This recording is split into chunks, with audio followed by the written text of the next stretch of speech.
Assalamu alaikum class 9th. This is your biology lecture number 21. Today our topic of discussion is about the mitosis. First of all हम इसके की points देखेंगे कि आज हम इसकी डिस्कवरी को डिस्कस करेंगे, इसकी डेफिनेशन देखेंगे, अकरेंस ये प्रोसेस किस किस में होता है, कुछ क्वेश्चंस यहाँ पे अराइज होते हैं उनकी एक्सप्लेनेशन देखेंगे और इसके अलावा हम इसकी फेजेस देखेंगे माइटोसिस की। जैसे कि आपको पता है ये सेल डिवीजन के प्रोसेस की हम बात कर रहे हैं। हमारा चैप्टर जो है वो सेल साइकिल के रिलेटेड है। सेल साइकिल में हमने देखा था कि 2 फेजेस होती हैं, इंटरफेज और माइटोटिक फेज। इंटरफेज हम लास्ट लेक्चर में पढ़ चुके हैं। आज हम जो है वो डिवीजन वाली फेज की बात करेंगे। ओके, यहाँ पे बात की जाए तो माइटोसिस का प्रोसेस जो है वो 1880s में जर्मन बायोलॉजिस्ट वॉल्टर फ्लेमिंग ने जो है वो डिस्कवर किया था। उसने ये ऑब्जर्व किया that in a dividing cell nucleus passes through a series of changes which is called mitosis. Walther Flemming ने ये ऑब्जर्व किया कि जब एक सेल डिवाइड करता है तो उसके न्यूक्लियस में बहुत सी चेंजेस आती हैं जिसको उसने माइटोसिस का नाम दिया। Next is the definition of mitosis. Mitosis is the type of cell division in which a cell divides into 2 daughter cells, each with the same number of chromosomes as were present in the parent cell. बच्चे mitosis जो है वो cell division का एक process है जिसमें cell divide करता है और आपको पता है कि सेल में साइटोप्लाज्म भी होता है और न्यूक्लियस भी होता है। तो सेल डिवीजन में न्यूक्लियस भी डिवाइड करेगा और साइटोप्लाज्म भी डिवाइड करेगा। तो ये एक ऐसा प्रोसेस है जिसमें सेल डिवाइड करता है और फर्दर 2 डॉटर सेल्स बनाता है, each with the same number of chromosomes. जैसे कि आपको ये दिखाया गया है कि ये एक सेल है, ये डिवाइड करके 2 डॉटर सेल्स बना रहा है। ठीक है, जो सेल डिवाइड कर रहा है इसको पेरेंट सेल कहते हैं और डिवाइड करने के रिजल्ट में जो हमारे पास सेल्स आ रहे हैं वो डॉटर सेल्स हैं। But the thing is that they have the same number of chromosomes as were present in the parent cell. जितने पेरेंट सेल में क्रोमोसोम होंगे माइटोसिस के प्रोसेस में उतने ही डॉटर सेल्स में जो है वो क्रोमोसोम्स जाएंगे। ठीक है, अगर टोटल 46 नंबर है क्रोमोसोम्स का पेरेंट में तो दोनों डॉटर सेल्स में 46 इसमें होगा और 46 ही इसमें होगा। नेक्स्ट इज द अकरेंस के माइटोसिस का प्रोसेस कहाँ पे हो रहा है, किस में हो रहा है। Mitosis occurs only in the eukaryotic cells. जो हाईली डेवलप्ड ऑर्गेनिजम्स होते हैं यूकैरियोट्स, उनकी बॉडी में माइटोसिस का प्रोसेस होता है। इन मल्टी सेलुलर ऑर्गेनिजम्स, ऐसे ऑर्गेनिज्म जिनकी बॉडी जो है वो more than 1 type of cell से मिलकर बनी होती है, the somatic cells undergo mitosis. तो मल्टी सेलुलर ऑर्गेनिजम्स की बॉडी में सोमैटिक सेल्स यानी कि जो उनके बॉडी के सेल्स होते हैं उनमें माइटोसिस होती है। इसके अलावा प्रोकैरियोटिक सेल्स जो कि सिंपल ऑर्गेनिजम्स की बॉडी बनाते हैं undergo a process similar to mitosis called binary fission. इनमें जो है वो माइटोसिस का प्रोसेस नहीं होता लेकिन सिमिलर टू माइटोसिस एक प्रोसेस होता है इनकी बॉडी में जिसको बाइनरी फिजन कहते हैं। बाइनरी का मतलब होता है 2 एंड फिजन का मतलब होता है डिवाइड कर जाना या ब्रेक डाउन हो जाना।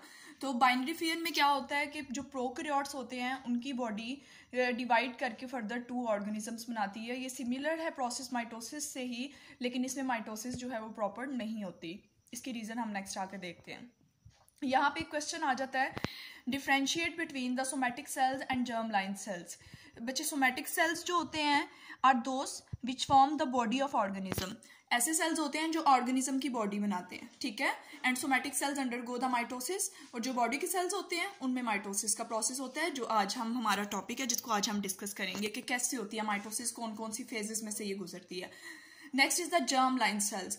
Germ line cells actually which give rise to the gametes, जो कि गैमीट्स बनाते हैं हमारी बॉडी में। ठीक है, गैमीट्स किनको कहते हैं, जो कि रिप्रोडक्टिव सेल्स होते हैं मेल और फीमेल के, जो आपस में कंबाइन करके नेक्स्ट ऑर्गेनिज्म बनाते हैं। गैमीट्स स्पर्म, एग्स और स्पोर्स हैं। ठीक है, जब ये कंबाइन करते हैं तो फर्दर एक ऑर्गेनिज्म की बॉडी डेवलप होती है।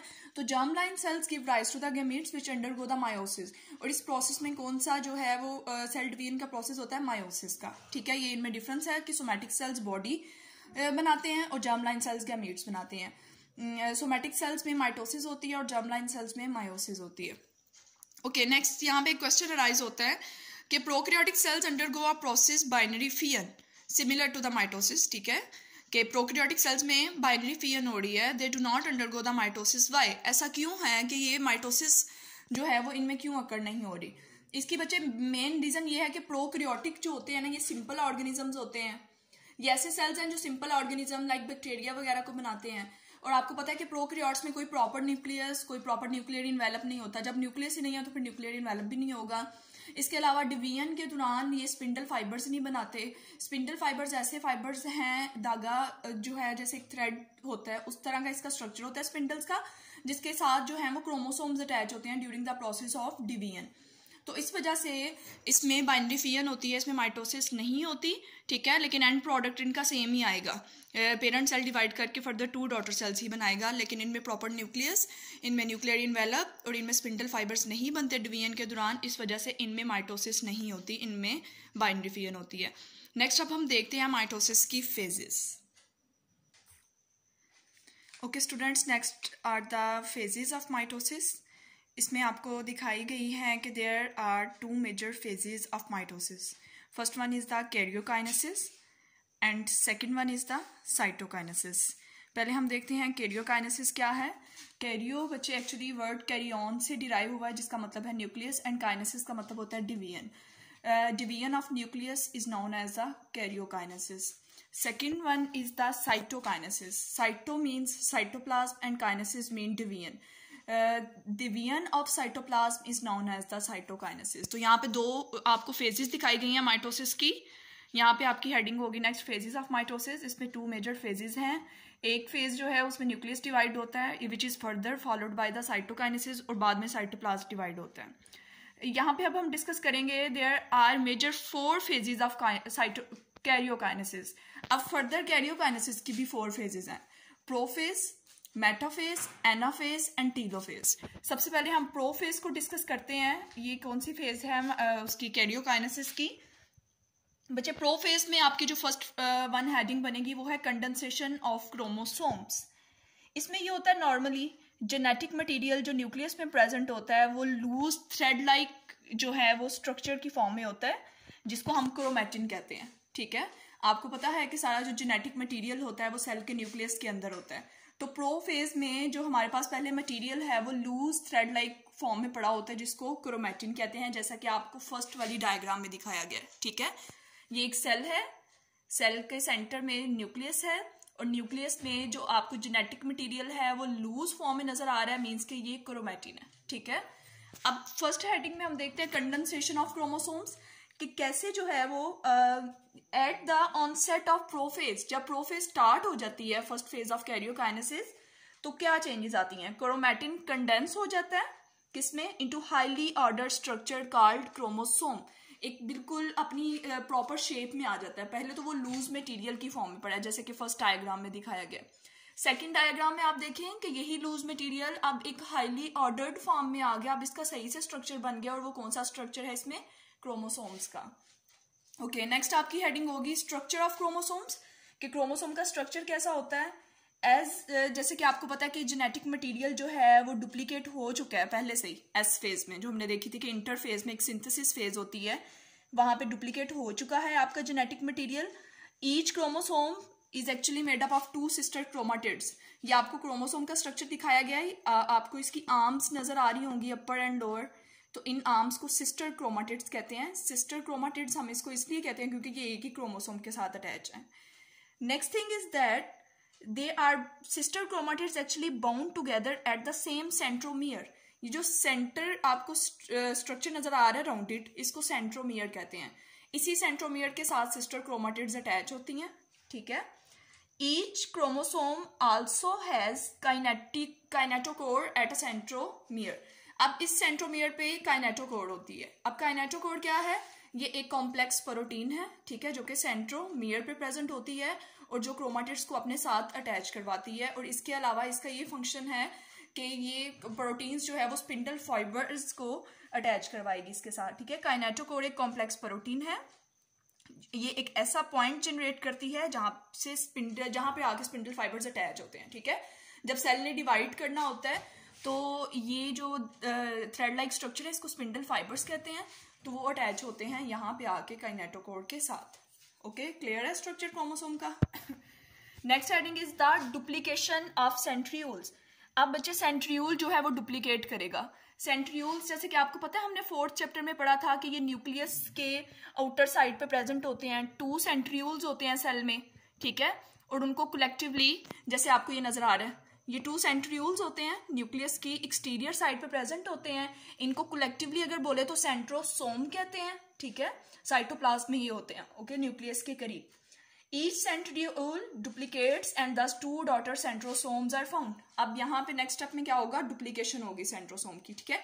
जब डुप्लीकेशन हो जाएगी, ये डुप्लीकेशन आपको पता है इंटरफेज में ही हो चुकी थी सिंथेसिस फेज में, क्योंकि सिंथेसिस फेज में आके जो सेल का जेनेटिक मटेरियल था वो डुप्लीकेट हो गया था, उसकी कॉपीज प्रोड्यूस हो गई थी।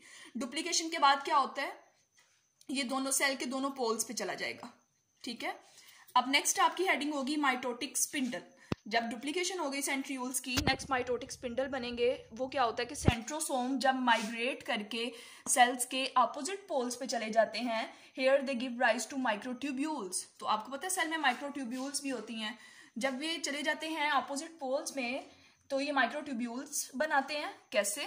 Bye joining the tubulin protein present in cytoplasm. Cytoplasm में ट्यूब्यूलिन प्रोटीन प्रेजेंट होती है, उनको ज्वाइन करके ये माइक्रोट्यूब्यूल्स बना लेते हैं, ठीक है। माइक्रोट्यूब्यूल्स जो फॉर्म हो चुकी हैं, अब इनको हम स्पिंडल फाइबर्स कहते हैं, ठीक है। ये माइक्रोट्यूब्यूल से बनी होती हैं। Complete set of spindle fibres is known as the mitotic spindle. इस सारे जो स्पिंडल फाइबर्स का सेट है, इसको हम क्या बोलेंगे, mitotic spindle. Okay, the next heading is disintegration of nuclear membrane and nucleoli. अब नेक्स्ट स्टेप में क्या होगा, जैसे कि आपको पता है यहाँ पे न्यूक्लियस प्रेजेंट है, यहाँ पे भी प्रेजेंट है, ठीक है। न्यूक्लियस के अंदर न्यूक्लियोलस होता है। अब नेक्स्ट स्टेप में जाके क्या होगा, by this time nucleolus and nuclear envelope have degraded. अब ये जो न्यूक्लियर इन्वेलप है ये डिग्रेड हो जाएगा, ठीक है, ये यहाँ से रिमूव हो जाएगा। And spindle fibres have invaded the central space, क्योंकि अब स्पिंडल फाइबर्स जो हैं वो सेंट्रल स्पेस में आ चुके हैं, उन्होंने कवर कर लिया है, वो यहाँ पे आके इन्वेड कर चुके हैं। इस वजह से ये जो है ये अपनी शेप जो इसकी राउंडेड स्ट्रक्चर आपको न्यूक्लियस नजर आ रहा है, ये डिसइंटीग्रेट हो जाएगा, यहाँ से रिमूव हो जाएगा, खत्म हो जाएगा, क्योंकि स्पिंडल फाइबर्स सेंट्रल स्पेस को आके कवर कर लिए। नेक्स्ट आपकी हेडिंग होगी early prophase in plant cell. इसका मतलब है कि हाईली वैक्यूलेटेड जो प्लांट सेल्स होते हैं, ठीक है, ऐसे प्लांट्स जिनमें वैक्यूल्स होते हैं, nucleus has to migrate to the centre of cell. Nucleus cell के सेंटर में आ जाता है बिफोर प्रोफेज, प्रोफेज से पहले, ठीक है। Spindle fibres in plant cells. अब इनमें हम देखते हैं कि प्लांट सेल्स में स्पिंडल फाइबर्स का क्या केस है जी। The cells of plants like centrioles. आपको पता है कि प्लांट्स में ये वाले सेंट्रियोल्स प्रेजेंट नहीं होते, तो स्पिंडल फाइबर्स इसमें कैसे बनेंगे, by the aggregation of tubulin protein on the surface of nuclear envelope during prophase. Prophase के दौरान जो न्यूक्लियर इन्वेलप पे ट्यूब्यूलिन प्रोटीन है, वहां पे वो एग्रीगेट करती है, इकट्ठी होती है, और उससे स्पिंडल फाइबर बनते हैं, ठीक है। तो ये प्लांट्स के केस में बात हो गई। Next is the metaphase. Prophase हमने डिस्कस कर ली, क्रोमोसोम कैसे कंडेंस फॉर्म में पहले पड़े होते हैं, फिर वो हाईली ऑर्डर स्ट्रक्चर बना लेते हैं अपना क्रोमोसोम। फिर हमने स्ट्रक्चर देख लिया क्रोमोसोम का, क्रोमाटिड्स होते हैं, सेंट्रोमियर के साथ अटैच होते हैं, सेंट्रोमियर पे एक प्रोटीन होती है काइनेटोकोर, जो कि स्पिंडल फाइबर्स जिसके साथ अटैच होते हैं। फिर हमने देखा कि सेंट्रियोल कैसे डुप्लीकेट करता है, फिर वो पोल्स पे जाके स्पिंडल फाइबर्स बना लेते हैं, उनको कलेक्टिवली माइटोटिक स्पिंडल बोलते हैं। फिर उसके बाद हमने देखा कि कैसे वो ओवल शेप में सेल चला गया, क्योंकि उसमें डिसइंटीग्रेशन होगी न्यूक्लियर मेम्ब्रेन की और न्यूक्लियोलाई की, क्योंकि सेंटर में स्पिंडल फाइबर्स ने स्पेस ले ली, कवर कर ली। फिर हमने देखा कि अर्ली प्रोफेज कैसे होती है प्लांट सेल में, और स्पिंडल फाइबर प्लांट सेल्स में कैसे बनते हैं, ठीक है। अब नेक्स्ट हमारी फेज है मेटाफेज।